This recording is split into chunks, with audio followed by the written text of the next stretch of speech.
Hello, everyone. This is your co-host, Stu, and I'm here with the paranormalist, Patty Wilson. Patty, how are you this incredibly warm and lovely spring day? I am doing really well. Thank you for asking. And you? Also very well. A little sore. Had to do a lot of yard work today, at least on the dry parts of my my lawn. There Yeah. are places where, I joked to you before, I don't know whether to plant rice or cranberries. Um, and I think the Pennsylvania Fish Commission was eyeballing my yard as they drove by too. So, You might have needed it stocked. so maybe. Anywho, um, if you are new to the podcast, we thank you for joining us. Thank you for finding us, and we hope you'll stick around for further episodes. If you are an old hat coming back, I was throwing around the term paranormalian, and I don't know if we even discussed. We discussed a little bit of a name to call our cadre of listeners, but um, maybe we'll open that up at another juncture. But anyway, if you are one of those unnamed cadre of listeners, that everything about this podcast will be down in the description down below, in the information, whether you're on video or audio.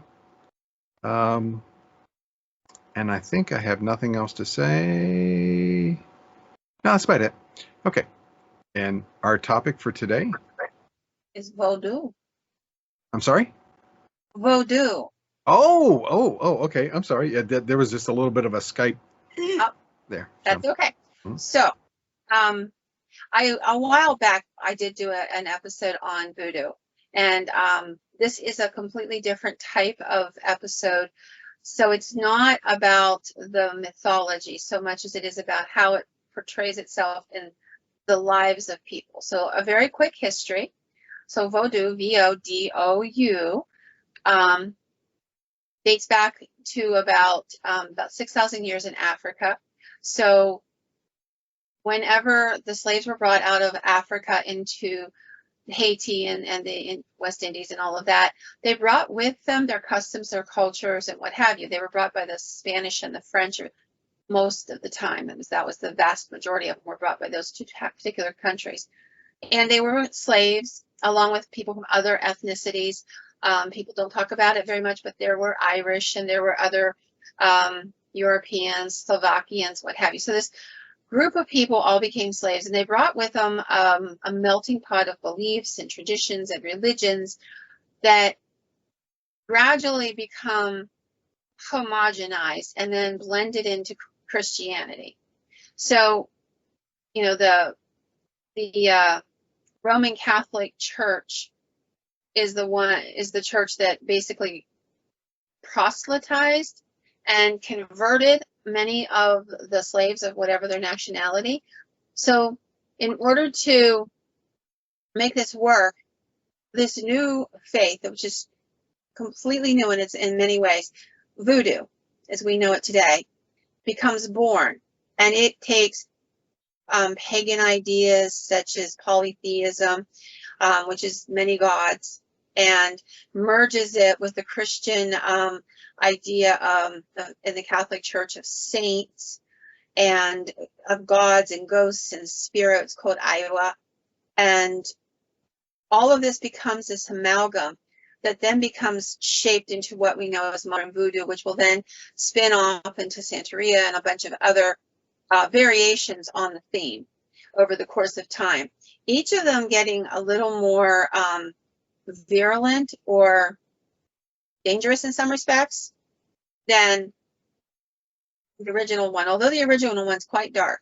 So I wanted to sort of talk a little bit about the history of it and offer some interesting stories all the way from an early voodoo story all the way up to today, because believe it or not, voodoo is now practiced in almost every country in the world, most likely every country, at least to some extent. Wow. Over approximately half of people that Native Haitians are involved in the voodoo, and a lot of them don't see a problem with practicing voodoo and also practicing Catholicism. They married the two almost seamlessly. So that's it is something that has traveled, and it traveled to the United States with slavery. in a large part, because, and there they pulled in other ideas from the Native American cultures and the Dutch and everybody else that was here. And again, it became a melting pot. So it's the same and different in a lot of respects. And we think of voodoo in some foreign land like Haiti and, you know, a bunch of people dancing at midnight and, you know, all of that. And yep, that stuff happens, and the dead chickens and all of that.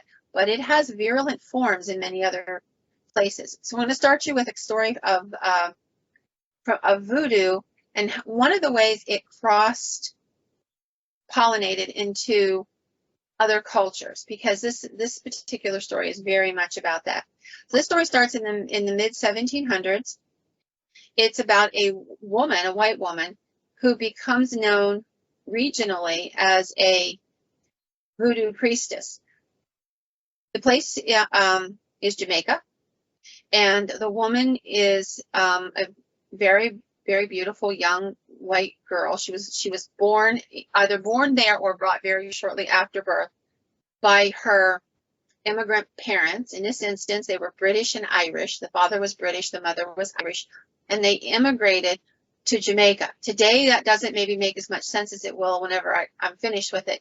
So we need to understand that the West Indies and Jamaica and the whole of that region were very, very desirable for Europeans. And there were a lot of people who came as poor immigrants hoping to find work or make a living in those regions, because sugar cane was a vast trade. It was one of the most lucrative trades in the world at the time, raising sugar cane and selling the sugar product. So there were shipping companies, there were packing companies, there were tons of jobs, you know, clerking, all of these things, being a sailor or a captain, all of these jobs pertained to that. So poor Europeans that had no prospects where they were at would come to these countries applying for work. And that's what happened with this young lady. Her family came there seeking a better life. And according to everything, well, we'll see how she fared, we'll say. So the young woman came to a place called Rose Hall Great House, or Rose Hall Plantation, or just Rose Hall, at the age of 18. It was in Montego Bay, Jamaica, and it was a Georgian ornate style mansion. It was built by her soon-to-be husband. She fell in love with the house, and to be honest with you, probably with the riches. The building was so luxurious. It had silk wallpaper, chandeliers in every room, you know, 15-foot high ceilings. It was just an amazing place. The gentleman she married was a man by the name of John Palmer, who built the house. She immediately fell in love with him, supposedly, and married him. But as stories go, unfortunately, her name was Annie Patterson, her maiden name, and she becomes, you know, Annie, and when she marries Mr. Palmer, Annie Palmer. And very shortly after the marriage, things start to kind of go downhill. They just don't work out well for her. The honeymoon, you know, doesn't last very long. And she would say, the locals would say it was because of constant abuse and infidelity. Now, Annie is the one who did both. Oh, okay. Everybody was like looking at poor old John Palmer, but there's only one known instance of John Palmer raising a hand to her. And although it's her right, I mean, there is some mitigating forces at play in this instance. So Annie would take lovers all the time. She obviously didn't care for John Palmer. And including among the lovers were slave men at the plantation. And supposedly one day John Palmer caught her in one of her trysts. And in anger, he beat her very badly for cheating on her. What he did not know is that Annie had spent most of her childhood learning from her nanny, who was a woman from Haiti, about voodoo.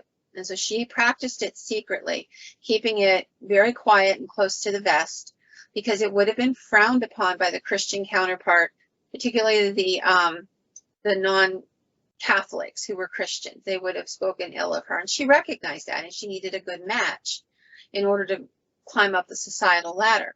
So she hadn't said anything about it, and she would do it in private. Things would get very quickly out of hand, and she was furious at being caught. She was furious at being beaten. She was furious because he put a plan in play that she would no longer be allowed to cultivate relationships among the servants or even among his friends, because he took care of that situation as best he could. And he thought he was going to have to deal with this for the rest of his life. And unfortunately, it wasn't a long one. He died very shortly thereafter. There were those that knew her well, some of the black servants who had kind of participated in helping her hide her efforts in voodoo, because they didn't want to get killed. They didn't trust her. A white woman who was a voodoo priestess, this was really scary to them. She had all the power in both realms now. She physically could hold the power over them because they were her slaves, and spiritually, she understood their culture better than they did in a lot of respects. So she could cast spells, she could poison them, she could do all kinds of things. And she recognized really quickly how powerful that made her. And her husband died within a couple weeks of finding her. The whispers began across the plantation, and eventually that makes it from that plantation to the next plantation. You know how rumors and whispers go. But nobody could even look into his death, because upon his death, she inherited all his wealth, all his land holdings, and all his slaves. She was the richest woman in the entire region. So the entire nation. So there was nothing anybody could do about her. And everybody kind of had to look aside. So for quite a while, she continues on this way. She takes lovers, both white men and the black slaves. She begins to become very sadistic and cruel. There were punishments for anybody who, and even in a minor way, infringed on her life or caused her any disgust or distress or anything. And she would have her slaves beaten. She would put spells on them and tell them they were going to die in a couple of days, and sure enough, they would die. But not only did the slaves have that issue, but white people across her started to have that issue as well. And everybody was terrified of her, everyone, and that fear kept her ruling for quite a while, until a series of events happened. One of the slaves that she goes after and she tortures had a family member who was at a different plantation on the same island. And he is not as afraid of her as everybody else is. So basically what he does is, he was a voodoo priest before he was captured. And he thinks he's stronger than her and that he can take her down. So he sets out to go after her. And he manages to, he says he's going to take her out and kill her. So everybody was saying, you can't do this. She's a white witch. You can't do this. She's too strong. But he doesn't believe that. So he says, I'm going to kill her. I'm going to strangle her. I'm going to put her in a coffin, bury it with concrete. I'm going to do magical spells to keep her spirit confined. And I got this. I know I can do this. And he sets out with a bunch of charms and different things to weaken her so she's not as strong as she should be. He succeeds. He weakens her enough that he can kill her, and he does.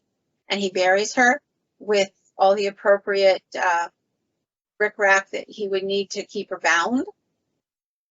But she doesn't stay bound. Either he miscalculated or she was stronger than he thought. So to this day, it is said she haunts Rose Hall. And it was ruined and derelict until it was purchased by one of Miss Americas in the 1990s, and she rebuilt the place and redid it. And it's absolutely gorgeous. It's been completely restored to its historic grandeur, and you can tour it now. But people going there talk about different things. The first thing they talk about is the apparition of a woman on riding a spectral horse. She's always dressed in a green velvet riding costume. And I have to tell you, I cannot imagine wearing something like that in the type of tropic temperatures, but apparently this is what Annie wore. Others talk about inside the building, they'll see shadowy figures slipping along the walls. They hear noises and footsteps screaming out of empty rooms, and in the night, and you know, it just continues on and on. Now, there are some who will tell you that this woman has never happened. None of this happened. That this Palmer wasn't a real person. But we know Palmer Mansion existed. We know he was married to a woman named Annie. And everything kind of came together in 1929 when a book was written about this Annie Palmer. And it was basically based on the fact that this guy went to Jamaica and he heard these stories. He found them interesting, so he romanticized them into a novel. But there's no doubt that the vast majority of the story is true. And there was an Annie Palmer. We do know that. We do know the events with John Palmer happened, that he died, and that she was caught in affairs with various men and all of that. But there has always been this argument by critics that, you know, you just took it and romanticized the White Witch, but the stories have been there for at least 200 years.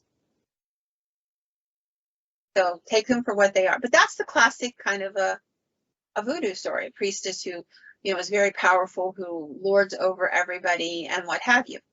And as I said, it came back to the United States with people who worked in Jamaica and Haiti and different places, also with the slaves coming over from those places. Like if you came straight from Africa, you wouldn't have been exposed to voodoo, because it's that amalgamation that makes it uniquely Haitian and Jamaican.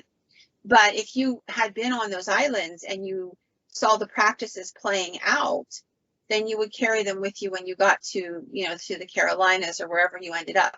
So our next story is going to take place in Charleston in the late 1800s. For those who see Charleston today, it's a grand old city, but it's lost its luster. In its heyday, it was one of the busiest port cities in the world. People spoke literally dozens and dozens and dozens of languages, coming and going from all over. There were slaves and servants and all kinds of different things happening all at the same time.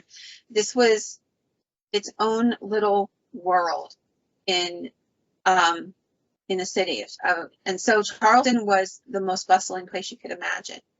In Charleston, there were voodoo practitioners, not just servants and slaves, but people who came up in society, who made that leap from being a slave or a servant to being literally some of the most powerful people in the Charleston arena. So we're going to talk about one of those. There was a particular gentleman who made that leap, and when he did, he literally became the power of the entire city. He beat the mayor. He was the guy who controlled the police forces. He controlled everything because everybody was terrified of him.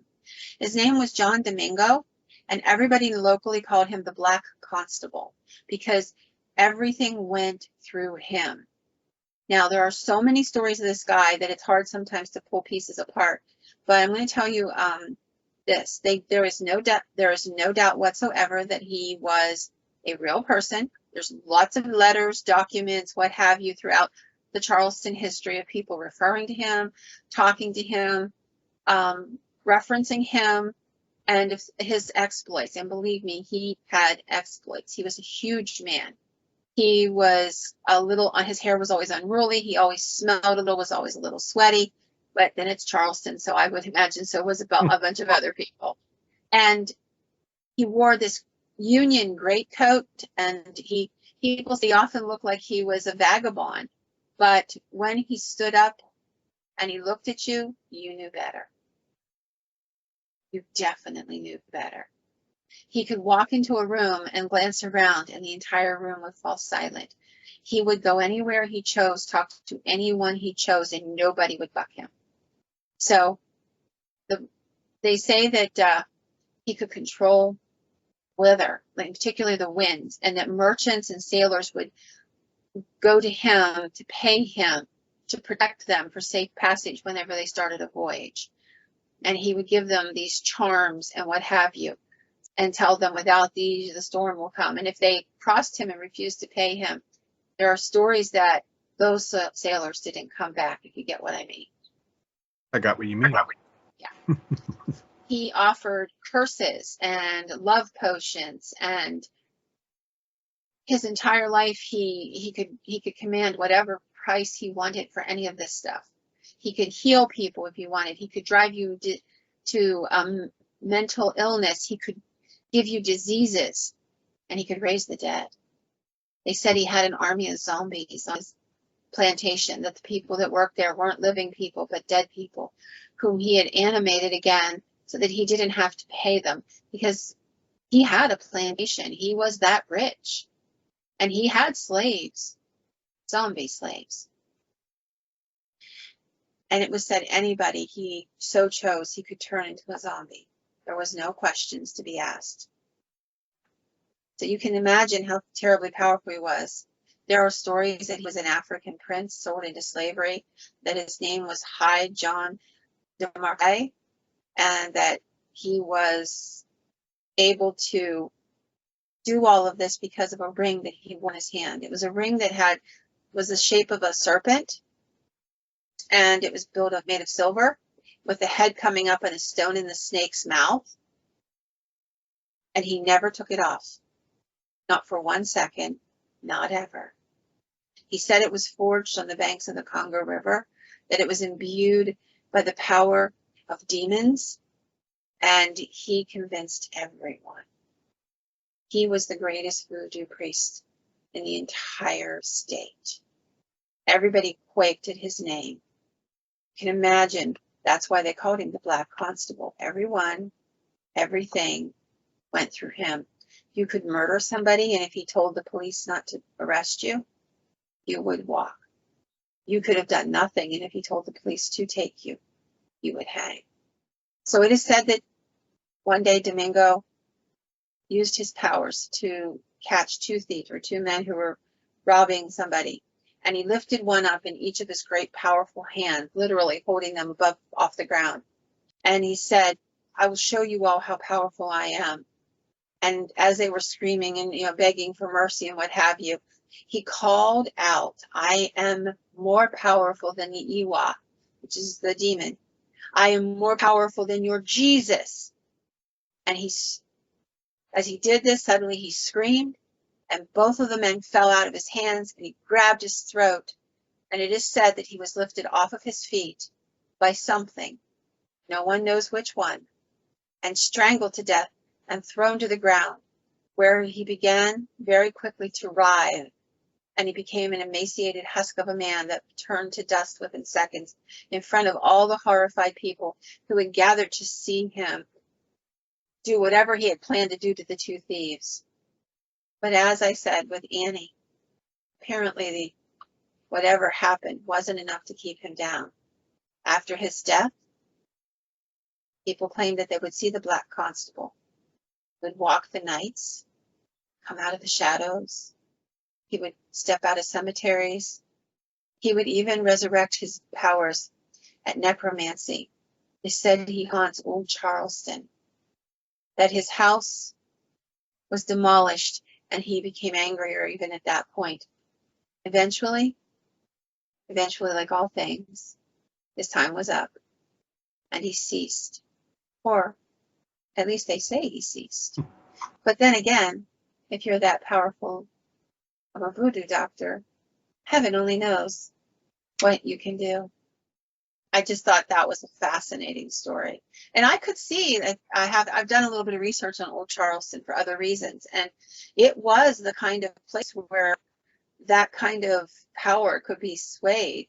Everything was done, with a wink and nod, and there were only certain people behind the scenes who could be that powerful.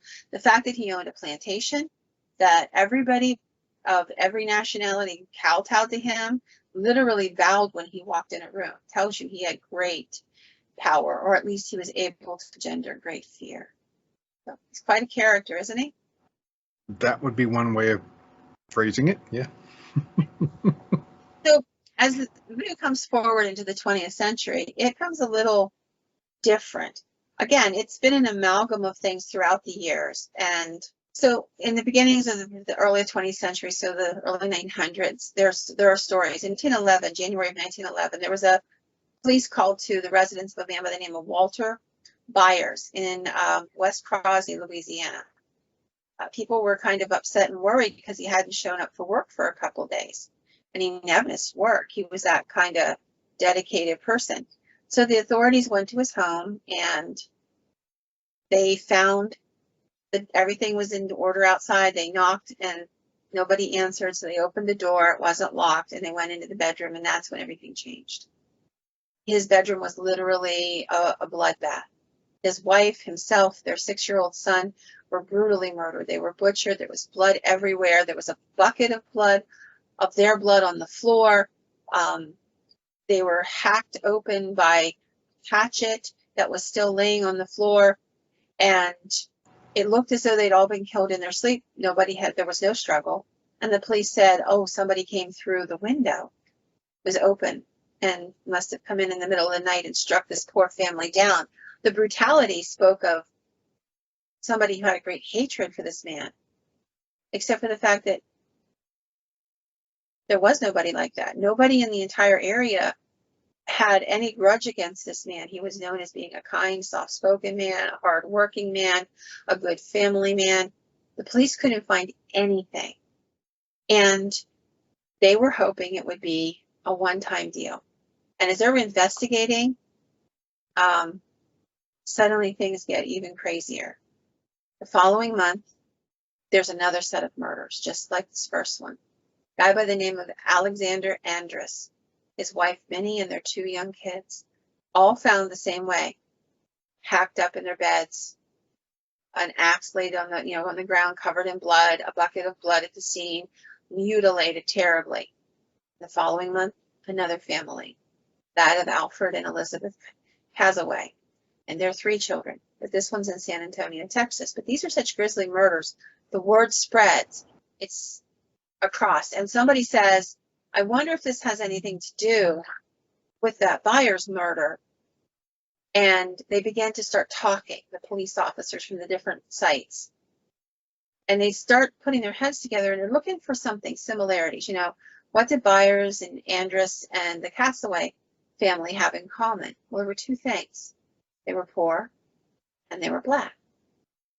So now the police think they've got a handle, and they announce that they have a serial killer. This is one of the very first serial killings. And, and it's racially motivated, that they are looking for a rich white guy. And that totally screws them over, because there isn't anybody that's ever seen or has any connection to, and they keep looking and looking and looking. And finally, they got a lead that from the mistress of a Black fellow by the name of Raymond Barnabet. And she goes to the police and says, he scares me. He's been bragging he killed that aunt or his family. And he came home the following morning and he had blood on his clothes. And she says, and I think he might have done it. If he did them, he might have done them other ones too. I don't know. But he did tell me that he did that at one. So they go and they arrest this man. He pleads his innocence. He had nothing to do with it, nothing whatsoever, he says at the beginning. And then his daughter, who's 17, comes to the trial. Her name is Clementine. And his son, Zephyrin. And they both say their dad had been abusive, that he had forced them to help get rid of the evidence of the murders, that they knew for a fact that he was the murderer. Now his mistress and his two teenage kids are speaking against him. He gets convicted, but he successfully wins an appeal to go back to trial. While he's in jail waiting for another trial, something happens that totally changes the game for everybody. There's another killing. It's November of 1911, and Norbert and Azima Randall are murdered with their 4 kids. Everything's exactly the same, except this time the man is shot in the chest, but everything else is the same. They're hacked to pieces and left there, a bucket of blood, the whole 9 yards. Everything stays exactly the same. Now, people are speculating, and maybe this man woke up and they had to kill him quickly and then took their time on everybody else, or they'd already killed everybody else and he startled awake.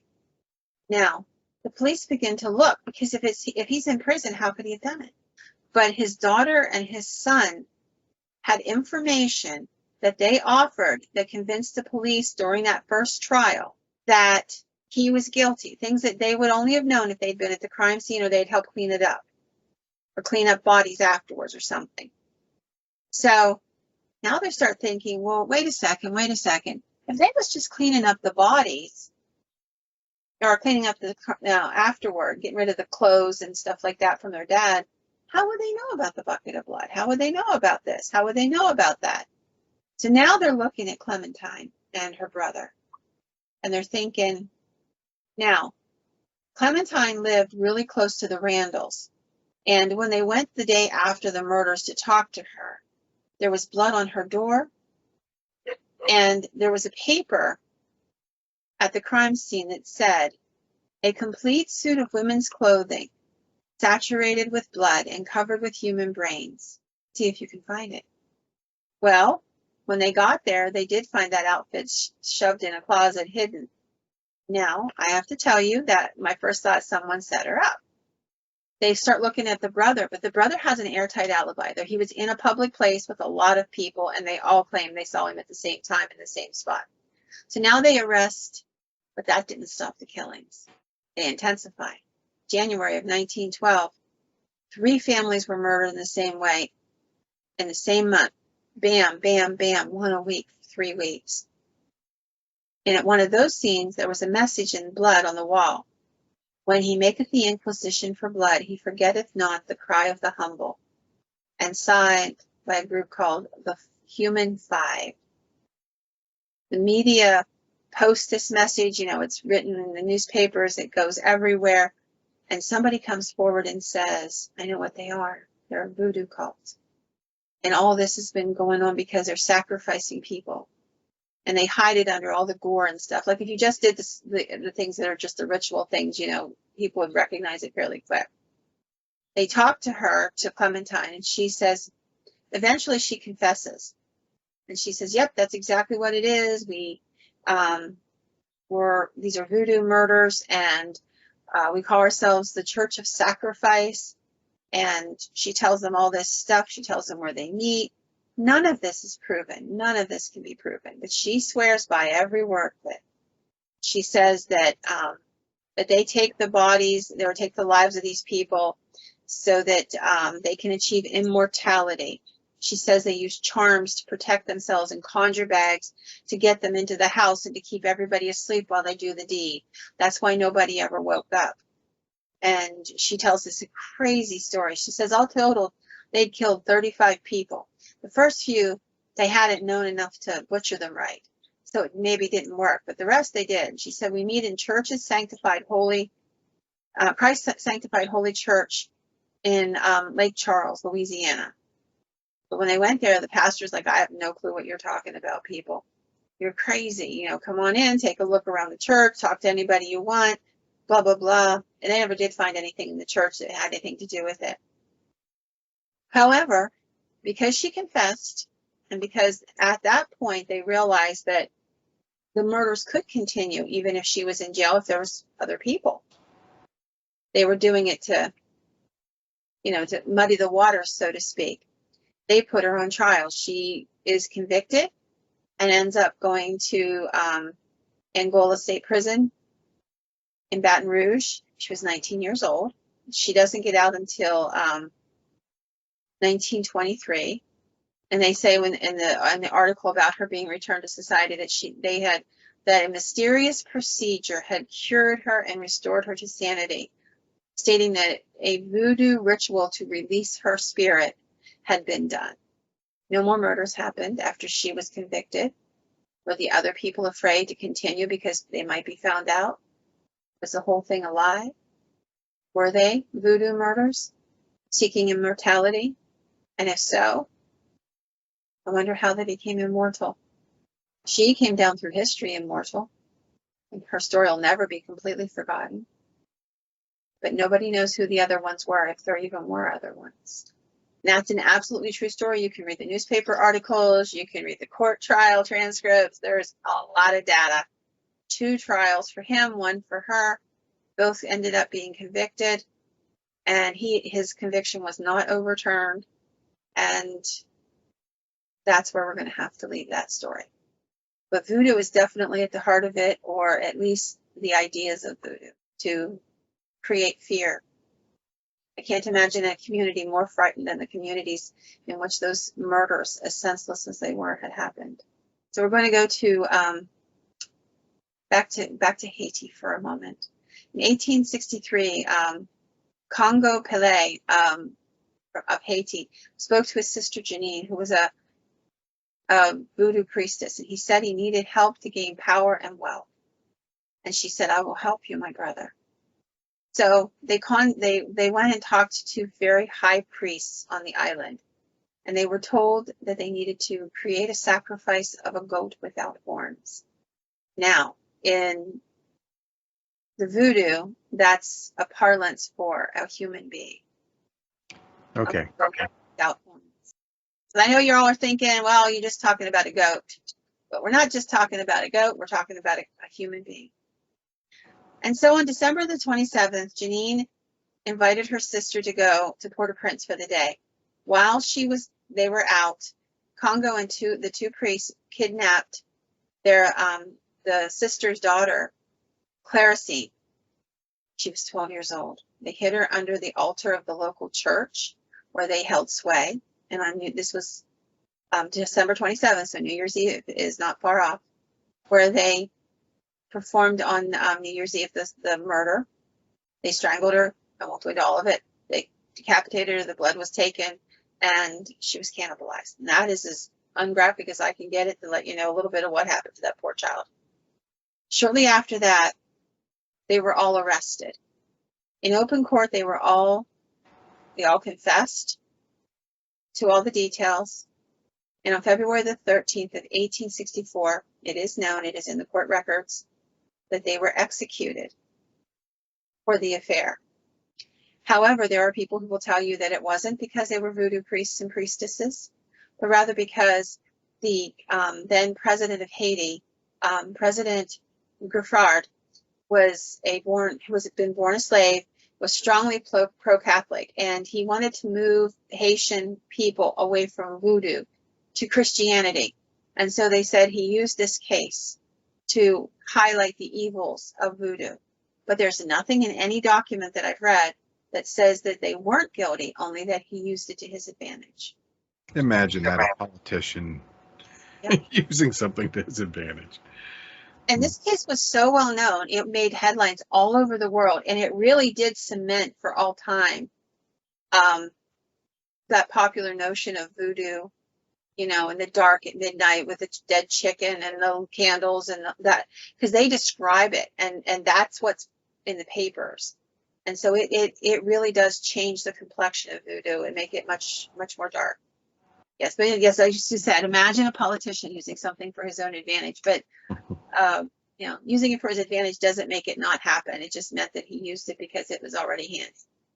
Now we're going to go forward into the 20th century further. In 1997, there was a guy by the name of Mark Foster. He was a CEO of a tech company, and he was found along the roadside in northeastern Wisconsin. He was dressed in all white clothing, and he had been shot. Mark had been known to be a voodoo practitioner, and he had his own little cult where he was the high priest, In the summer of 1997, he started to have financial issues, and his business began to kind of go downhill. It was at that time that he talked to one of his parishioners, Gregory Fascinaire, who he then said, I think you need to kill me. It is time for me to go. There's a rationale to this. So Foster said he had been involved, in order to become the voodoo priest he had been involved in a voodoo ritual in New Orleans, where he had killed his teacher to become the high priest. And by killing his teacher, he inherited all of the souls of all of the people that all of the priests in that lineage had killed, and all of the souls of all of the priests as well. So if you, the first voodoo priest kills somebody, so he gets the voodoo priest and the soul of the murdered person, and then the next one, and the next one, and the next one, and so on. And that all of them become part of his soul lineage. And that he said, I want to give this to you. My time is almost over. So on July the 18th, Foster's nephew drove Frazier and Foster to Wisconsin, and Frazier wore overalls and a gas mask, and he aimed his gun and he shot at Foster.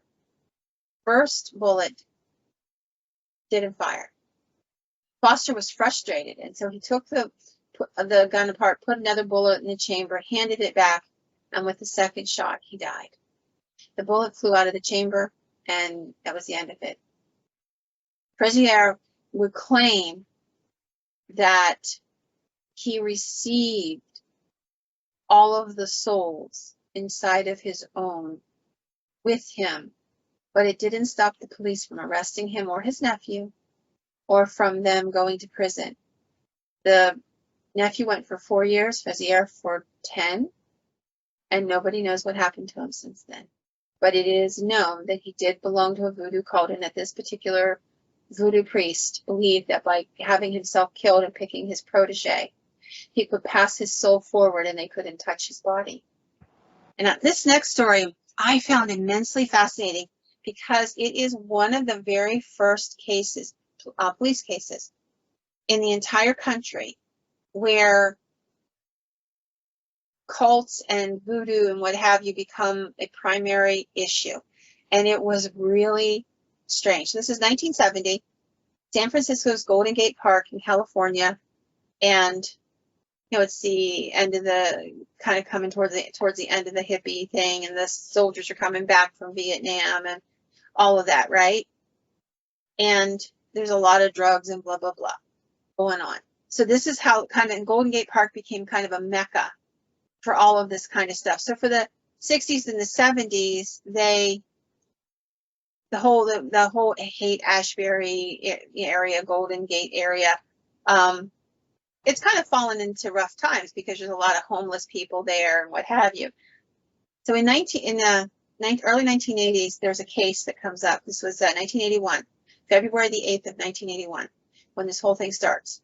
A police officer by the name of James Doherty, is at the precinct when a young woman walks in and she turns in a tan backpack. She said she found laying on the ground out in the park, and that it was worrisome to her because it looked like it was covered in blood.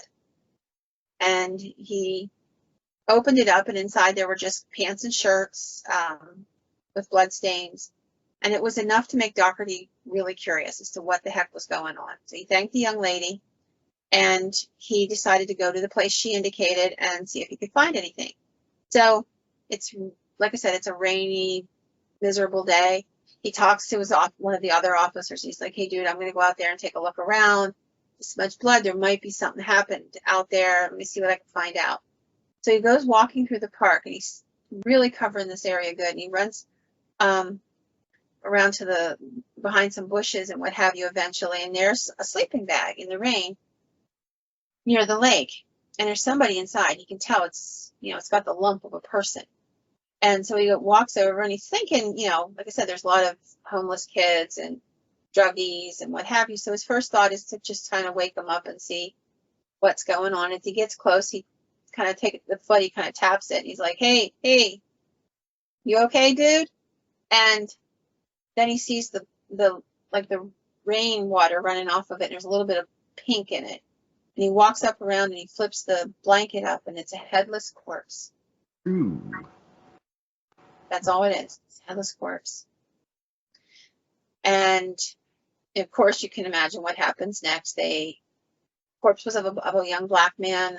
His head's missing, and it appeared to be removed by somebody who knew how to do it well, if you get what I'm saying. There weren't a lot of hesitation marks. There weren't a lot of hacking marks. They knew exactly where to go to do this quickly and thoroughly. And there's no head nearby. So as he's walking around looking for something, he comes across the headless body of a chicken and some little bits and pieces of stuff, bone and stuff that don't make any sense to him. And the head of the chicken, they would later find, had been shoved down inside the throat of the corpse. Ooh. Well, and there were 2 kernels of corn shoved down in there as well, just 2. So eventually they run the prints, and they come up with the fact that this is the 29-year-old man by the name of Leroy Carter. He was a Vietnam War vet. He had kind of hit hard times when he came home, and he was homeless. He had been known to spend a lot of time at the Golden Gate Park. He had never really been in any trouble, petty theft, stuff like that, some drug things, but nothing violent, nothing dangerous. And everybody was really surprised.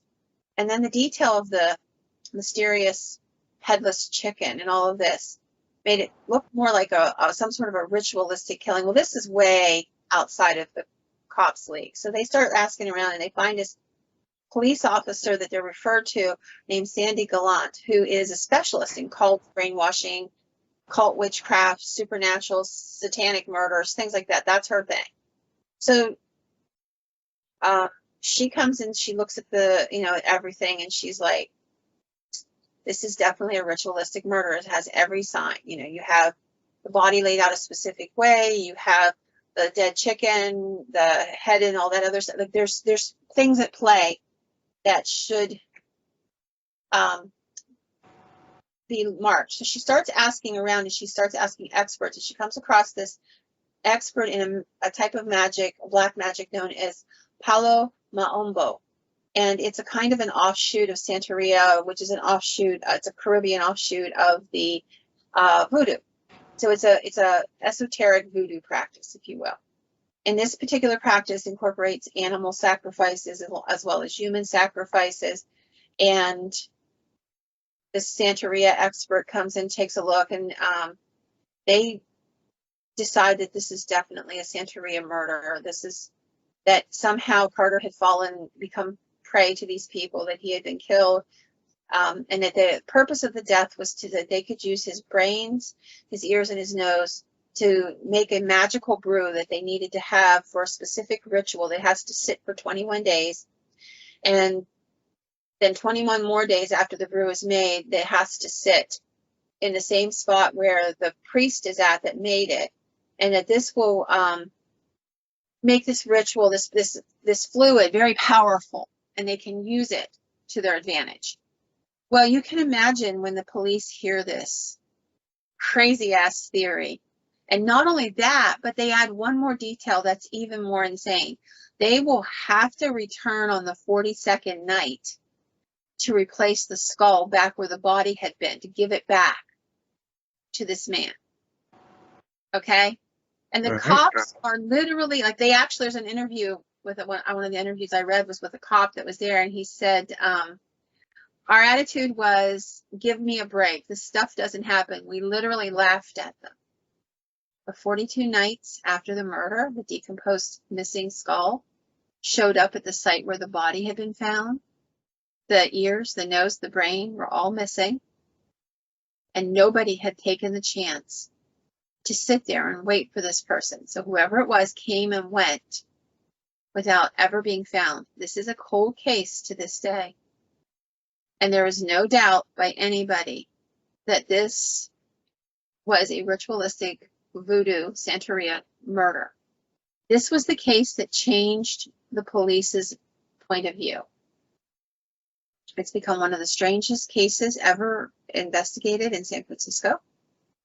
And I was reading an article that was written where they did an interview with the woman who was the expert, and she said, and I quote, "For most of us, and I can give myself as an example, what we tended to do in the beginning was we started to hear things. And first of all, we disbelieved it. We felt guilty about disbelieving it, not realizing that there would be something there. And then from then on, perhaps a little hysterical in a way that we responded to. And then hopefully we got to the point where we go, aha, I've seen both sides of this issue. And now I sit back and I'm very objective and I weigh each side and I come to the conclusion as to what reality is." I think that's where I've been for the last 3.5 years, where I'm not out trying to prove anything and I'm not necessarily trying to disprove anything. I'm trying to figure out the truth about what went on. Nobody knows to this day. Whoever did it got away. And that is my last case for the night. I think it's a fascinating subject, and that we have to realize that real people, have these issues. I found at least another dozen and a half cases that are distinct and unique and modern, like in the 70s, 80s, 90s, and 2000s. So this is not something that's, a legend from 200-300 years ago or 1,000 years ago. This is something that's impacting us today. A lot of the bodies that are found, they're not stupid people, these people who practice this. They mutilate them, they make them disappear, they do all kinds of things. And sometimes they frankly don't care, because they know how difficult it is for the police, even today, to believe what they're seeing, to understand that it's something more than just a crazy person and a murder, that it's part of a ritual and it's part of a process. And they go through this over and over again. That I will end for tonight. If everybody wants to hear some more stories, I certainly have them. Let us know. And with that, good night. Good night.